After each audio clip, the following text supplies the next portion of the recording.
Welcome to our training session today. We're delighted to have Miss Amanda, a seasoned expert in the Singapore construction industry, to guide us through the intricacies of land planning and development in Singapore. Miss Amanda, thank you for joining us. It's a pleasure to be here. Singapore's transformation from a small island to a thriving global hub is a testament to its meticulous land planning and development strategies. Could you elaborate on the key elements that drive Singapore's land planning and development process? Certainly. Imagine a city being built like a carefully crafted Lego structure. Every brick, every connection is planned. Singapore's approach is similar. We have two main blueprints. The concept plan, which looks ahead 40 to 50 years, like a visionary roadmap, outlining broad land use strategies and transportation plans. The master plan, which translates those long-term visions into a detailed plan for the next 10 to 15 years.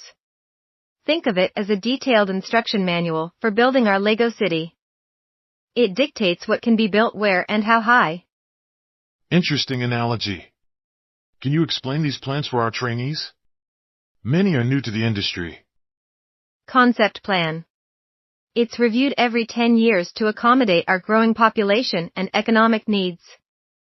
The latest version, from 2019, includes plans like high-rise housing near MRT stations in Bishan, Queenstown, and Commonwealth, to create convenient and sustainable living spaces. This plan ensures we have enough land for housing, businesses, and green spaces, while balancing economic growth with environmental care and social well-being. So, the concept plan sets the stage.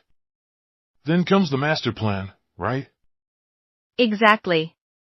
The master plan, reviewed every 5 years, is our detailed guide for the medium term.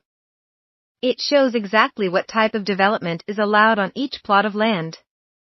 It's a legally binding document that developers must adhere to. It seems there's quite a lot of control over how land is used in Singapore. That's correct. The Urban Redevelopment Authority URA is the main authority for land use planning and development control in Singapore. But there are other statutory boards that play a crucial role in land development. The Housing and Development Board, HDB, manages public housing, ensuring affordable homes for a majority of Singaporeans. The Singapore Land Authority, SLA, focuses on optimizing state land, managing leases, acquisitions, and sales. The JTC Corporation develops and manages industrial estates, business parks, and specialized facilities like wafer fabrication parks. What about common terms used in land planning and development? Could you break those down for our trainees? Absolutely. Let's make it simple. 1. Zoning. Imagine a city map color-coded for different uses: residential areas, commercial areas, industrial zones, and so on. That's zoning. It divides land into different categories based on permitted uses. Singapore has 31 different zoning categories. 2. Plot ratio. This tells you how much floor area you can build on a plot of land. Think of a cake and the number of slices you can get out of it. A higher plot ratio means a taller building and more floor space. 3. Gross floor area, GFA, it's the total covered area of a building. Like measuring the floor space of all rooms in your house added together.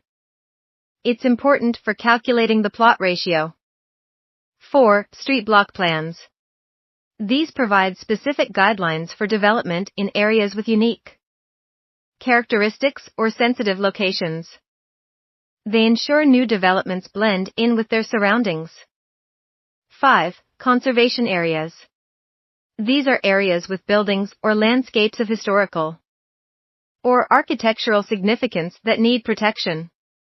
New developments in these areas must comply with strict conservation guidelines. Thank you for sharing your expertise and explaining those terms so clearly. That's really helpful for our trainees. Your insights into the land planning and development process in Singapore are invaluable to our trainees. This session provides a strong foundation for them to understand the complexities of the construction industry